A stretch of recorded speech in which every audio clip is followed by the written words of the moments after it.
महाराज अब रुक्मणी तो बड़ा दुख हुआ जैसे ये बात पता चला, रोने लगी, फूट फूट कर अपने मामी के पास गई, भाभी के पास। कहा भाभी ऐसी ऐसी बात है, बताओ मैं क्या करूं। भाभी ने कहा कि तुम चिंता मत करो रुक्मणी, तुम पत्र लिखो और पत्र लिखना तो एक ब्राह्मण के हाथ से भेज देना। तभी रुक्मणी ने 7 श्लोकों में पत्र लिखा, एक ब्राह्मण देव के हाथ से भिजवा दिया।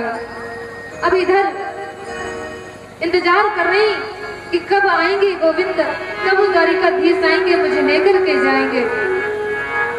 सोची जा रही कि हे भगवान पता नहीं ब्राह्मण देव पहुंचे होंगे पत्र लेकर कि नहीं पहुंचे होंगे। अब इधर ब्राह्मण देव पहुंचते हैं, जैसे सैनिक देखते हैं अरे एक ब्राह्मण पत्र लेकर आ रहा है, तो दौड़ते दौड़ते कृष्ण के पास जाते हैं, द्वारिकाधीश को बताते हैं कि महाराज कोई ब्राह्मण पत्र लेकर आ रहा है। तभी प्रभु कहते हैं कि उन ब्राह्मण देव को सम्मान से अंदर लेकर के आओ और राजगद्दी पर बिठाओ, उनको विराजमान करो।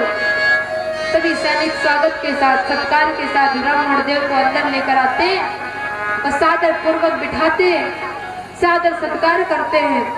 तभी कृष्ण कहते हैं कि बताइए ब्राह्मण देव आप क्या लेकर के आएंगे और किसका संदेश लेकर आए हो।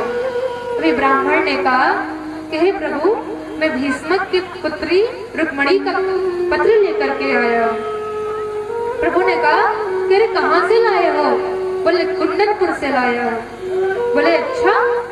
तभी प्रभु ने कहा बताओ इसमें क्या लिखा है। ब्राह्मण ने कहा प्रभु आप स्वयं पढ़ लीजिए, माता रुक्मणी ने पत्र लिखा है, पढ़ना उचित नहीं होगा। प्रभु ने कहा अरे ब्राह्मण देव आप पढ़ के तो सुनाइए। अब ब्राह्मण देव ने पढ़ना प्रारंभ किया कि हे द्वारिकाधीश मैं विवाह करना चाहती हूँ तो आपसे ही करना चाहती हूँ। मैंने मन ही मन आपको अपना पति मान लिया है, परंतु मेरे बड़े भाई रुक्मी ने मेरा विवाह शिशुपाल के साथ तय कर दिया है। मैं चाहती हूँ कि आप आए और मुझे लेकर के जाओ। जिस प्रकार से शेर भेड़िए के बीच से अपना शिकार लेकर के जाता है ना, आप भी आओ और मुझे इन लोगों के बीच से लेकर के जाओ। अब जैसे ही प्रभु ने ये पत्र पढ़ा तो प्रभु तो चाहते ही थे कि पहले रुक्मणी का बुलावा आए तब मैं जाऊं।